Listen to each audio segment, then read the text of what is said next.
Hello students, Mr. Yun here with Chapter 21 Lesson 3. We're learning about exploration and worldwide trade. We have a little assignment at the end, lots of vocab in this lesson. Let's get started, shall we? So today's lesson is really a lesson on how the European powers carved up the New World. True story, Christopher Columbus found this whole new, two continents, North and South America, and Spain got in on that action first because Columbus found them for Spain. And so we think of North and South America as a big carved up, a big turkey, like in the picture here. And around the table you have Britain, France, Spain, Netherlands, Portugal even. Basically all the main world powers, and they all want a great big piece of that turkey. Today we figure out who got what slice and then what they would do with it. So let's bump on in a very methodical way, and take a look at who got what. So in the 1500s, Spain built its empires in the Americas, so it makes sense. Columbus found North America in the 1400s, so boom, they're carving it up the very next century. The Spanish Empire ended up spreading from South America all the way into North America, and also including the Caribbean. Then the 1600 rolls in, and new challenger approaching. Smash Bros. Reference, anyone? Super Smash Bros? Basically a new foe approaches. The rest of Europe wants a piece of that sweet, sweet American pie. Before we get to the new competition, however, let's talk about what Spain did with their empire. So Spanish rulers sent viceroys into basically to rule their new American territories. For the most part, they enslaved the local populations for agricultural labor. They did put a considerable amount of effort into converting the natives, but for the most part, the natives just worked on sugarcane plantations, as well as in gold and silver mines. When the Spanish needed even more labor, they began to ship in slaves from Africa. In time, this mingling of Europeans, Africans, and Native Americans would give rise to a new Spanish culture. Basically, they built a chain of missions all through their territories, and they were agricultural and Christian centers. But for the most part, if you read about it, at least by historians today, the tale of New Spain is mostly one of agricultural slave labor, much like the American South in the 1800s, except it was done under the guise of converting them to Christianity.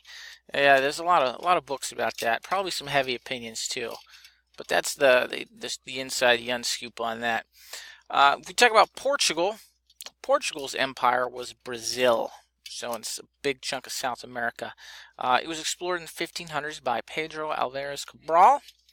They used African slave labor to grow a number of cash crops, including sugarcane, tobacco, coffee, and even cotton. Brazil, for a long time, was a real cash cow for Portugal. Portugal made a lot of money off of Brazil. The French handled it very differently. The French were all about the fur trade in North America. They sent Samuel de Champlain to explore the region and set up a trading post at what is now Quebec, Quebec City. The most profitable furs were beaver pelts. We talk about beaver pelts next year. They were very popular because they made wonderful, nice hats. Not like this, but there's different beaver pelt hats, but beaver pelts were thick, furry, and waterproof, so ideal. New France consisted of much of what is eastern Canada today.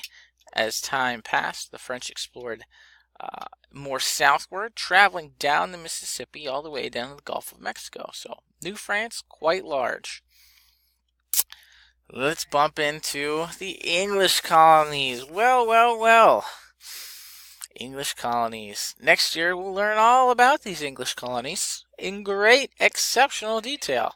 But for now, know this. The first English colony that was successful, that survived, was Jamestown, Virginia, and although half the people starved to death that first winter, they would survive, and then by growing tobacco, become a thriving colony, which was good because ultimately Jamestown was a venture to make money. Other English colonies would form, some for debtors, some for profits, and some as places for religious dissidents, like the Pilgrims. Let's talk about the Dutch real quick. The Dutch, which are people from the Netherlands, confusion there, there's no Dutch land. Dutch are from the Netherlands, and they had broken away to become an independent nation. They had broken away from Spain, and this had been in the 1500s. They were not a very large nation, but they figured they could compete with these world powers and survive through commerce, through trade. The 1600s were a good century for the Netherlands. Their ships were actually better than their competitors. They could haul more goods with less crew. An English explorer, Henry Hudson, move my box here. What? Henry Hudson had claimed a chunk of the Atlantic coast of North America for the Dutch, and they began to settle there. This would become, well, you'll see, the island of Manhattan was originally a Dutch settlement, a very prosperous one called New Amsterdam. One day, the British pretty much rolled in with a warship and said, "This is ours now," and the Dutch governor basically capitulated without a fight. It was just so prosperous a colony that England just decided to take it. And they just rolled in and took it without a fight. From that point on, New Amsterdam was known as New York. So you can see how that turned out. New York is still there. Doesn't belong to Britain anymore, though. America. There's New Amsterdam, 1664. All right, one last note, and this is pretty important on, well, we have a little bit to go. World trade. So the world is getting carved up. There's a little less fighting and a little more money making, right? The dominant economic theory of the time was called mercantilism. And mercantilism goes like this.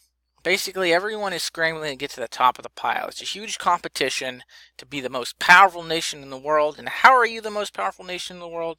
You have to be the wealthiest. And how do you become the wealthiest? You acquire wealth in the form of precious metals, silver and gold.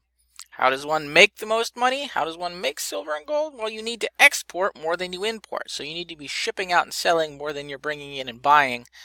And a large part of that is gobbling up new lands, colonizing them, and then harvesting that new land's raw materials for basically to sell, to trade, to manufacture, and then sell. So it was basically everyone gobbling up ways to make more money so they can become the richest and most powerful nation. And this really fueled all this colonization going on. And that's why every country was colonizing like crazy, carving the whole world up so they could make more money off their colonies, basically. So Europeans are going everywhere to set up profitable colonies in places like North America, Asia, even India and Japan. Sort of you think of India, everyone thinks of British India. With European weapons, the shogun of Japan was able to defeat all the feudal lords of that nation and create it into a single entity, which would then in turn go on, and we'll talk about this later in the course, to basically spurn European involvement for a while until they're let back in later. We're going to talk about things like China as well. We'll get back over to Asia and how this all this affects them. Quickly, let's talk about joint stock companies. Business, aka commerce, changed in the 1600s. With all this colonization and business going on, the 1600s is sometimes referred to as the Commercial Revolution. Now, to make money, you need to spend money.